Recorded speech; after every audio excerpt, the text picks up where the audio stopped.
I came home from a sales conference to find my wife had changed the locks on her house. "I found someone better," she texted me from our couch. But her smug smile disappeared when I walked away without a fight. She thought I was broken. She had no idea I was plotting. For days later, when her perfect plan started crumbling, she realized her fatal mistake. The forgery, the hidden bank accounts, her personal trainer lover. I uncovered it all. Now she's facing criminal charges and begging to save our marriage. But some betrayals can't be forgiven. This isn't just about infidelity. It's about justice, revenge, and reclaiming what's mine. My name is Jason Reed. I'm 38 years old, and I'm about to tell you how my life got flipped upside down in the span of a week. I never thought I'd be one of those guys sharing their marriage problems online, but here I am. Maybe my story will help someone see the warning signs I missed. Looking back, there were red flags waving in my face the entire time. Amanda always had a thing for status and money. When we first met at a corporate event 6 years ago, I was riding high as a top sales executive for a medical equipment company. The commissions were rolling in, and I guess that's what initially caught her eye. I'm not saying she didn't love me, but the financial security I provided was definitely part of the attraction. The betrayal blindsided me completely. I had just wrapped up a 2-week sales conference in Chicago, closing deals worth millions for my company. I was exhausted but pumped to get home to Portland. All I could think about was grabbing a cold beer from my fridge, kissing my wife, and crashing in my own bed. Funny how life has other plans sometimes. I remember pulling into our driveway that Thursday afternoon, noticing something was off right away. Amanda's car was there, but so was another vehicle I didn't recognize, a flashy BMW with custom rims. My stomach dropped, but I told myself there had to be a reasonable explanation. Then came the moment that's burned into my memory forever. I put my key in the front door, and it didn't work. I tried again, jiggling it a bit, thinking maybe the lock was sticking. Nothing. That's when I realized the locks had been changed. I knocked, confused and increasingly angry. No answer. I knocked harder, practically pounding on the door of my own damn house. That's when my phone buzzed with a text from Amanda. "I found someone better. Don't bother trying to come in." The audacity of it hit me like a physical blow. She was texting me from inside our house, probably sitting on the couch I'd paid for, with her new man beside her. I called her immediately. No answer. I texted back, "Amanda, what the hell is going on? Open the door now." Her response came a minute later. "It's over, Jason. My lawyer will contact yours." I stood there, keys useless in my hand, suitcase beside me, completely stunned. Through the living room window, I caught a glimpse of movement. Amanda walking by, deliberately not looking outside. And there was definitely someone else in there with her. In that moment, everything I thought I knew about my life and my marriage crumbled around me. The trust we had built, the future we had planned, all of it vanished in an instant of pure, cold-blooded betrayal. I stood on my own doorstep for what felt like eternity, waves of anger and disbelief washing over me. Part of me wanted to break down that door and confront them both. But I'm not that guy. I've always believed that losing your cool means losing control. So instead, I did something that probably confused Amanda to no end. I smiled. "Yeah, you read that right." As the crushing weight of her betrayal threatened to bring me to my knees, I forced my lips into what must have been the most unsettling smile of my life. Then I picked up my suitcase, turned around, and walked calmly back to my car. I could feel eyes on me through the curtains as I placed my luggage in the trunk, got into the driver's seat, and pulled away from the curb without a single glance back at the house. Inside, I was a hurricane of emotions, but outside, cool as ice. My buddy Mike had once told me during a particularly rough sales quarter, when someone's trying to break you, that's exactly when you need to look unbreakable. Those words echoed in my head as I drove away from my marriage. I checked into the Westgate Hotel downtown, not some depressing motel where jilted husbands wallow in self-pity, but a high-end place with a respected steakhouse and a good bar. If Amanda thought I'd be sleeping in my car or begging to come home, she had another thing coming. Once in my room, I finally let myself process what had happened. The marriage problems we'd been having suddenly made perfect sense. Amanda's emotional distance over the past few months, her cryptic texts, her sudden girls' nights that left her coming home at 2 a.m., classic signs of an affair that I'd been too trusting to recognize. I ordered room service, a bottle of Macallan 18, and made 3 phone calls that would change everything. The first call was to my company's legal department. Sarah, our head counsel who had helped me navigate complex sales contracts for years, answered on the second ring. Jason, thought you were on your way home, she said, sounding surprised. Change of plans, I replied, keeping my voice steady. I need a recommendation for the best divorce attorney in Portland. Money's no object. There was a pause. Sarah wasn't just a colleague. She knew Amanda and had been to our holiday parties. That's serious. She changed the locks. There's another man in my house. The second call was to my bank. I quickly moved half our joint account funds into a new personal account, leaving plenty for household expenses, but ensuring Amanda couldn't clean me out.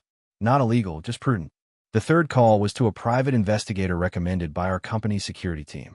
Trust issues were driving my decisions now, and I needed to know exactly what I was dealing with.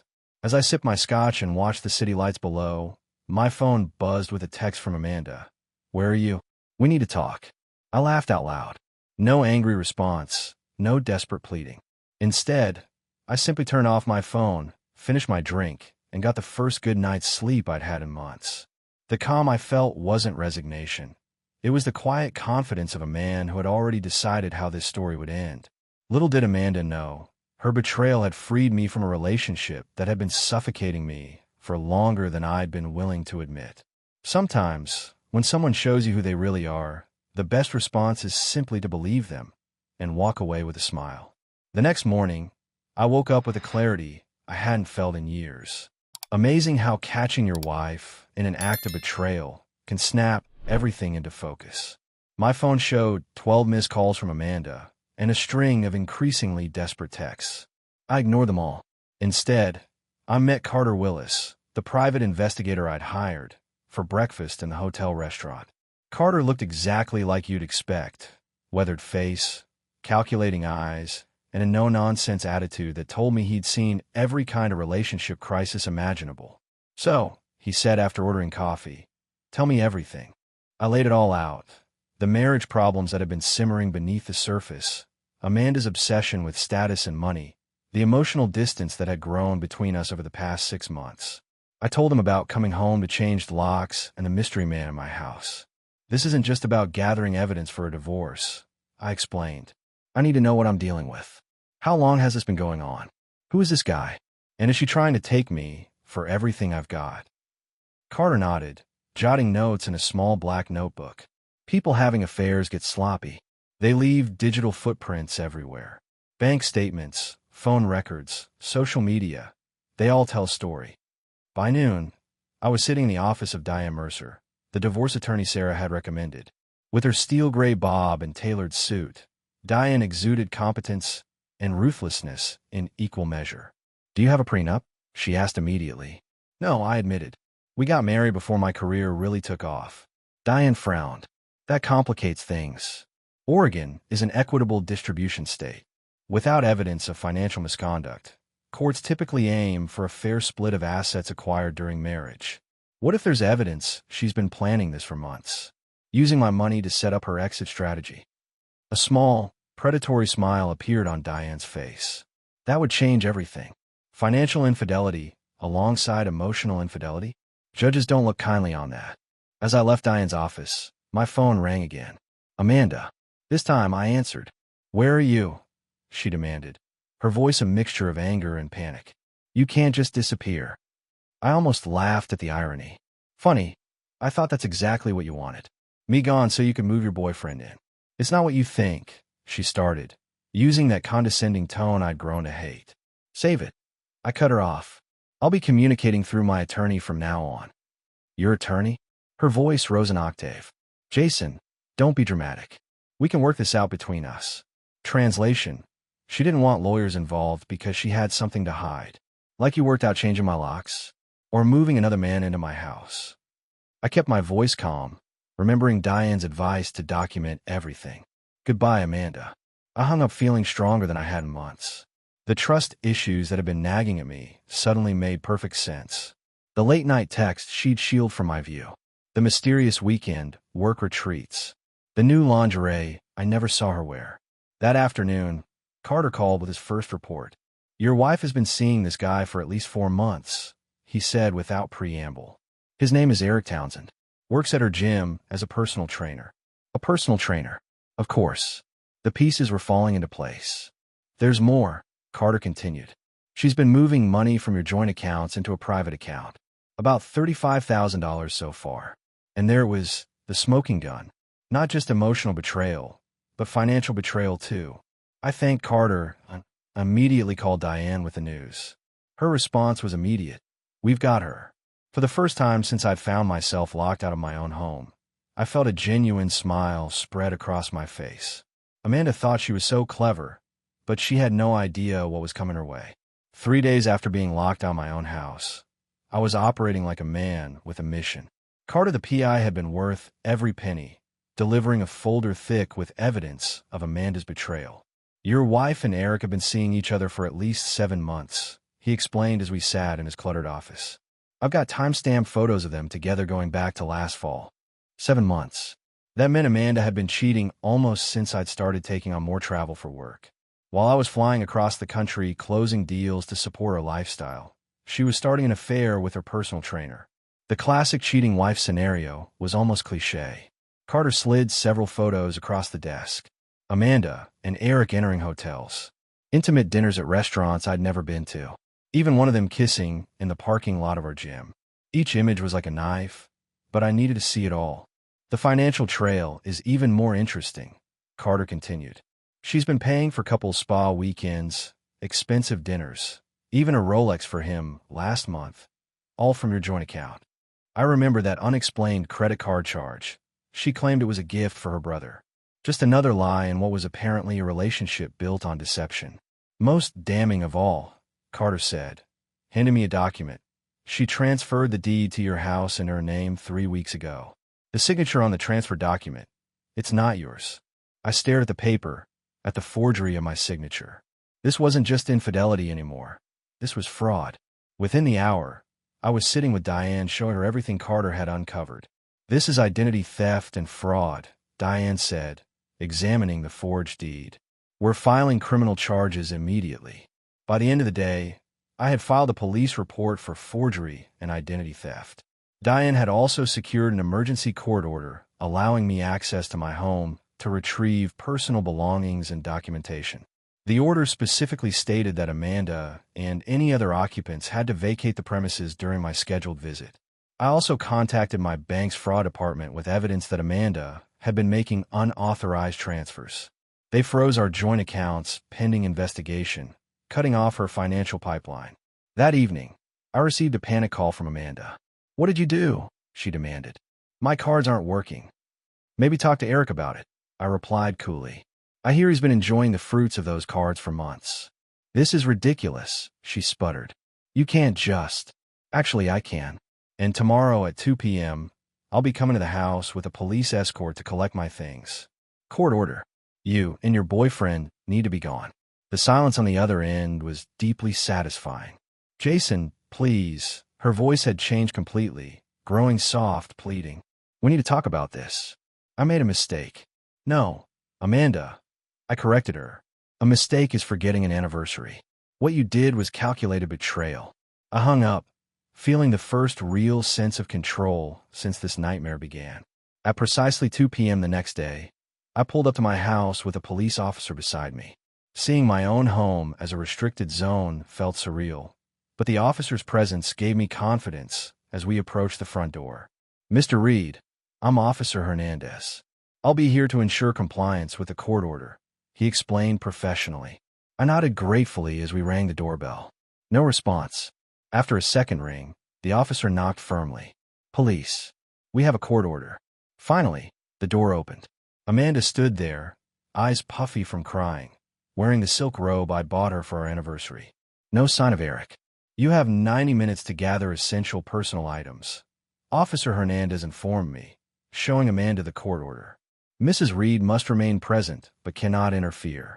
Amanda crossed her arms defensively. This is ridiculous. You can't just barge in with police. Officer Hernandez remained impassive. Ma'am, this is a lawful court order. Interference could result in your arrest. That silenced her quickly. I moved through the house methodically, following Diane's detailed checklist.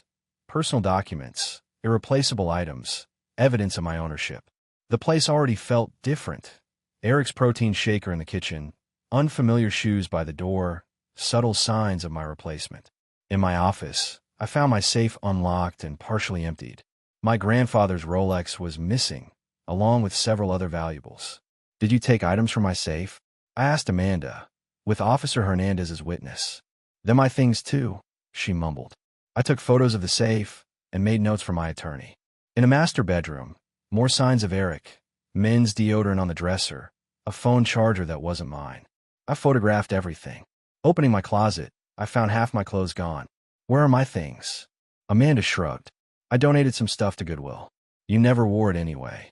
Officer Hernandez made a note on his clipboard. Another violation to add to the list. As I packed my remaining clothes and essentials, Amanda followed me from room to room, her initial defensiveness melting into anxiety. "Jason, can we please talk about this? I know you're angry, but throwing away 5 years of marriage is extreme." I continued packing silently. "It was a mistake," she continued. "Eric doesn't mean anything to me. I was lonely with you traveling so much." The classic blame shifting of a caught cheater. I kept working, refusing to engage. By the time I finished, my SUV was packed with everything truly important to me. As Officer Hernandez and I prepared to leave, Amanda made one last desperate attempt. "Where are you staying? Can I call you later?" "Please, Jason." I finally looked her directly in the eyes. "My attorney will contact you about the criminal charges in divorce proceedings. Don't call me again." As we drove away, I felt a strange mixture of sadness and liberation. The home I'd worked so hard for was now a crime scene in my mind, contaminated by betrayal. But for the first time since this ordeal began, I was moving forward rather than simply reacting. 1 week after being locked out of my house, I sat across from Diane in her office as she laid out her legal strategy. The evidence Carter had gathered formed an impressive stack on her desk. "We're filing 2 separate actions," she explained. "First, criminal charges for forgery and identity theft regarding the deed transfer. Second, divorce proceedings citing infidelity, financial misconduct, and abandonment." I nodded, surprisingly calm. After the initial shock, I'd moved past emotional reactions into strategic thinking. "What are our chances?" "With this evidence," Diane raised an eyebrow. "Extremely good. The forged deed alone is a slam dunk. That's fraud, plain and simple." She pushed a document toward me. "Amanda's attorney contacted me this morning. They're proposing a settlement offer." I scanned the document, almost laughing at the audacity. Amanda was offering to return the house to me in exchange for dropping all criminal charges and paying her a hefty settlement.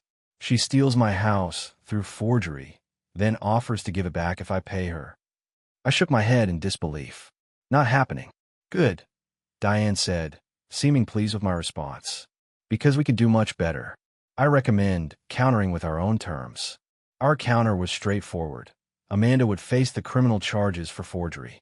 She would return all jewelry, watches, and other gifts I'd given her during our marriage. She would be responsible for her own legal fees.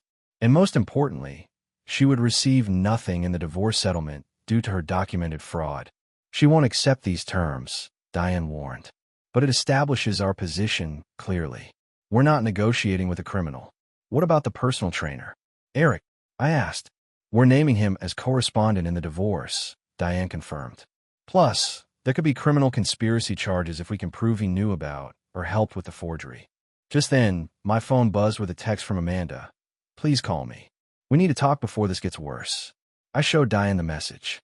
She shook her head. "Classic attempt to manipulate you outside legal channels. Don't respond." As I left Diane's office, I felt something unexpected, genuine pity for Amanda. She'd thrown away a good marriage for an affair, then compounded it with criminal acts, and now reality was closing in.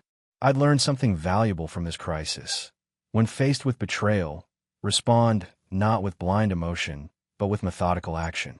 The evidence we'd gathered, the legal expertise I'd enlisted, and my refusal to be manipulated had completely reversed our positions. From victim to plaintiff, from locked out to legal aggressor, the transformation had happened in just 1 week. and Amanda was finally beginning to understand the consequences of her betrayal. 10 days after being locked out of my house, I walked into the county courthouse for our first hearing. Diane had prepared me well, but nothing could completely erase the surreal feeling of seeing my wife across the aisle as a legal opponent. Amanda looked smaller somehow, her usual confidence replaced by nervous fidgeting. Her attorney, a sleek man in an expensive suit, whispered urgently in her ear. Eric was notably absent. Judge Catherine Wilson, a silver-haired woman with penetrating eyes, called the courtroom to order. "We're here regarding two matters: an emergency injunction on property transfer and a restraining order. Let's begin." For the next hour, Diane masterfully presented our case. The forged deed transfer, the fraudulent diversion of funds, the changing of locks without notice. Amanda's attorney tried to paint it as a misunderstanding between spouses, but the evidence was overwhelming. When the judge asked Amanda directly about the signature on the deed transfer, she crumbled. I thought he would sign it anyway," she stammered. "We were having problems, and I was afraid he'd try to sell the house." Judge Wilson's expression hardened. "So you admit the signature isn't his?" Amanda looked at her attorney desperately, who gave an almost imperceptible nod. "Yes," she finally admitted, "but I only did it to protect myself." The judge wasn't impressed. "Mrs. Reed, forgery isn't protection. It's a criminal offense." By the end of the hearing, Judge Wilson granted everything we'd requested. The deed transfer was invalidated. Amanda was ordered to vacate our house within 48 hours, and a restraining order prevented her from accessing our financial accounts. Furthermore, the judge added, "I'm referring the forgery matter to the district attorney's office for criminal investigation." As we left the courtroom, Amanda tried to approach me. "Jason, please," she called out. "This has gone too far. Don't do this to us." Diane stepped between us. "My client has nothing to say to you. Direct all communication through proper legal channels." Walking down the courthouse steps, I felt a weight lifting. "That went even better than expected," I said to Diane. "This is just the beginning," she replied with a tight smile. "But yes, today was a very good day." That evening, I received a series of increasingly desperate texts from Amanda. The final one simply read, "I made a terrible mistake. Please don't throw away everything we built." I didn't respond, but I saved the message as further evidence.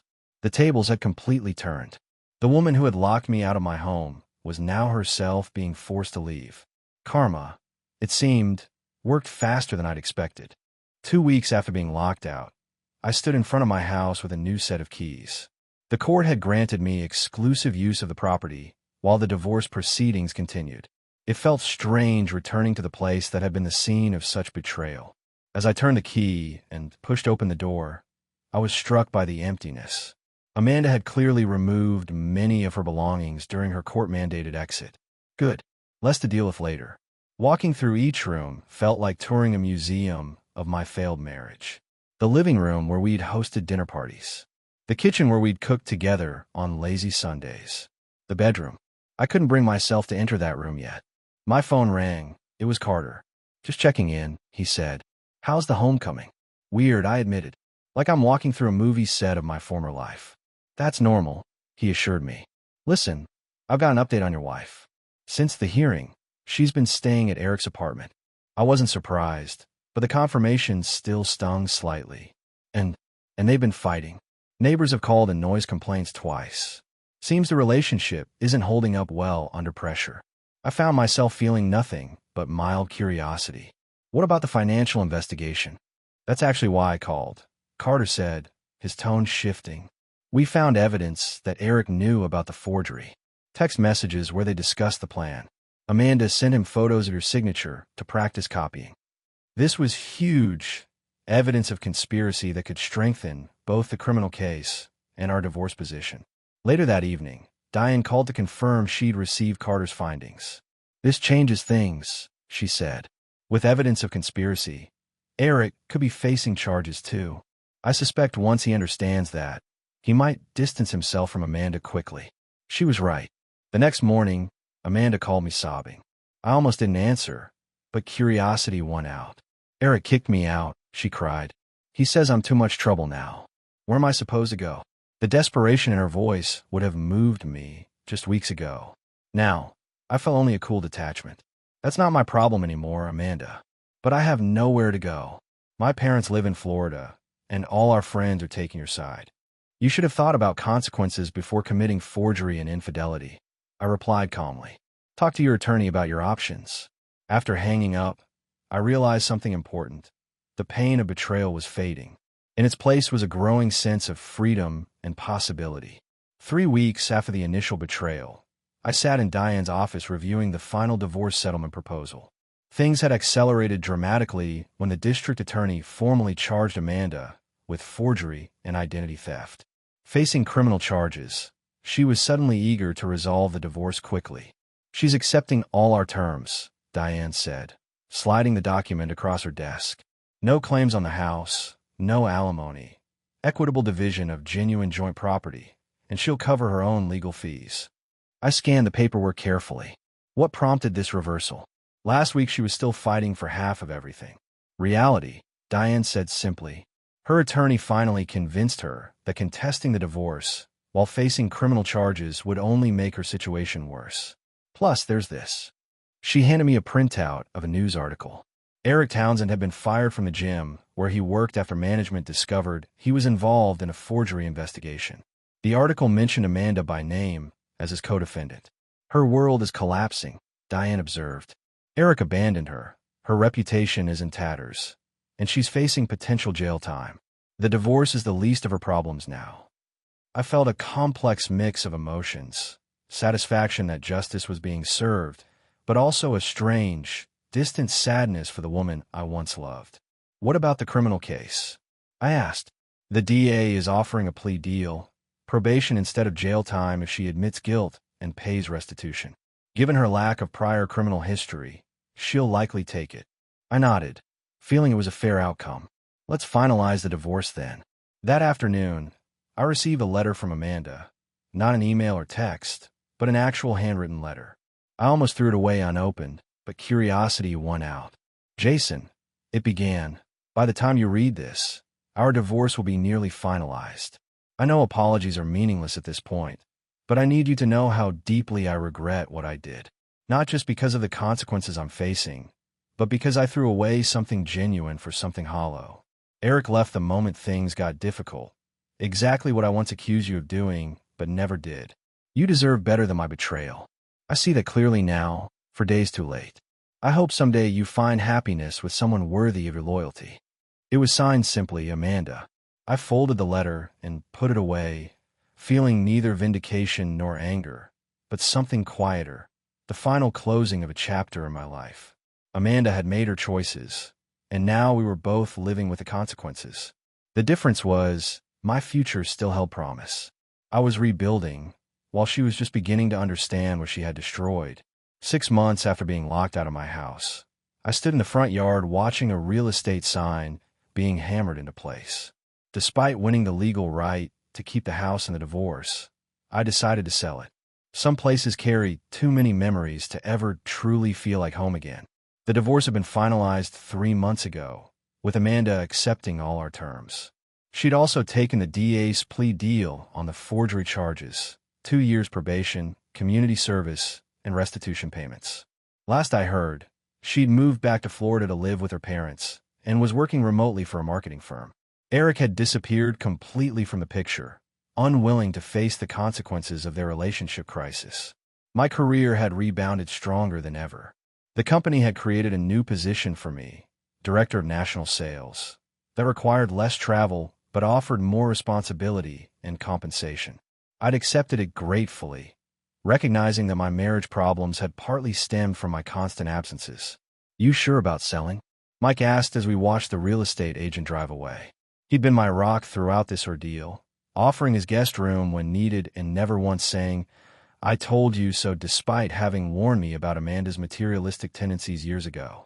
Absolutely, I replied. Fresh start. No ghosts.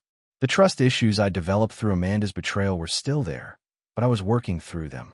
Diane had introduced me to her sister, Rebecca, a pediatric surgeon with kind eyes and a wicked sense of humor. We'd been dating for 2 months, taking it slowly, building a foundation of honesty. That evening, as Rebecca and I enjoyed dinner at my favorite steakhouse, she asked about the house sale. Are you sad to let it go? I considered this carefully. No, I thought I would be, but it feels liberating. That house represents the old chapter. I'm ready for the next one. And what does the next chapter look like? She asked, her eyes curious but not pushy. I smiled, realizing I finally had an answer that felt right. It looks like building something authentic, a relationship based on mutual respect and honesty. No games, no keeping score. She reached across the table and squeezed my hand. I'd like to be part of that chapter, if you'll have me. As I looked at her, this brilliant, genuine woman who had entered my life unexpectedly, I felt the last shadows of betrayal finally lifting. Sometimes, being locked out of one door leads you to open another that you never knew existed. And sometimes, that new door leads exactly where you were meant to go all along.